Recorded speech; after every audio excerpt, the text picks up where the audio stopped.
एक दफा का जिक्र है, एक छोटे से गांव में जो खूबसूरत माउंटेन और घने जंगल के दरमियान था। वहां एक छोटा लड़का रहता था जिसका नाम आरिश था। आरिश बहुत क्यूरियस और एडवेंचरस था, हमेशा अजीब और फैंटास्टिकल जगहों कई सपने देखता रहता। एक दिन गांव के किनारे की सैर करते हुए उसने एक रास्ता देखा जो उसने पहले कभी नहीं देखा था। ये रास्ता एक पुराने जादुई घर तक जाता था जो फूलों से ढका हुआ था, और एक गार्डन जो जादू से चमकता था उसके इर्द गिर्द था। आरिश खूफ और जोश से घर की तरफ बढ़ता है। जैसे ही उसने दरवाजे का हैंडल छूने की कोशिश की, वो एक गरम सुनहरी रोशनी से चमक उठा। दरवाजा खुद ब खुद खुल गया, जैसे कि वो उसको बुलाता हो।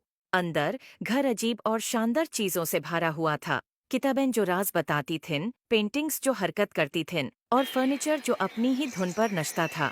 जब आरिश घर को देख रहा था, उसकी मुलाकात एक बारी उल्लू से हुई जो बोल सकता था। उल्लू का नाम ही ओलिवर था। ओलिवर ने आरिश को समझाया कि ये घर जादू की एक दुनिया है, और ये किसी ऐसे शख्स का इंतजार कर रहा था जिसका दिल पाक होता कि उसके राज मालूम हो सकें। घर का अपना एक मैजिक था जो अपना जादू उन लोगों से शेयर करना चाहता था जो इसके लायक थे।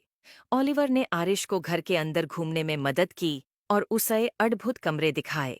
एक गार्डन जहां फूल मिलकर गाते थे, एक लाइब्रेरी जहां हर किताब एक अलग दुनिया का दरवाजा थी, और एक रसोई जहां मसाले और इंग्रेडिएंट्स खुद नाच कर खाना बनाते थे।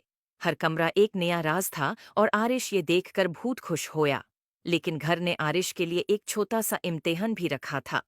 घर के सबसे गहराई हिस्से में एक ताला लगा हुआ कमरा था जो सिर्फ वो खोल सकता था जो सच्चे दिल से जादू पे यकीन करता हो। ओलिवर ने आरिश को एक चाबी दी और कहा कि अपने दिल पर भरोसा करो। आरिश ने गहरा सांस लिया और ताला के सामने गया, चाबी डाली और घूमे। दरवाजा धीरे धीरे खुल गया और एक कमरा रोशनी से भर गया, और ऐसा खूबसूरत मंजर आरिश ने कभी नहीं देखा था। एक आईना जो मुस्तकबिल दिखाता था। इसमें आरिश ने अपने आप को देखा जो बड़ा होके अपने गांव का एक मेहरबान और अक्लमंद लीडर बन गया था, जो अपने गांव में खुशहाली लाता था। उसने महसूस किया कि असली जादू उसके अंदर ही था। आरिश ने ओलिवर और जादू के घर का शुक्रिया अदा किया और वादा किया कि वो अक्सर वापस आएगा। और इस तरह आरिश और जादू का घर सबसे अच्छे दोस्त बन गए, और उनकी दोस्ती ने गांव में सलोन तक जादू और खुशियों को ले आया। उम्मीद है आपको स्टोरी पसंद आई होगी। Please like and subscribe my YouTube channel.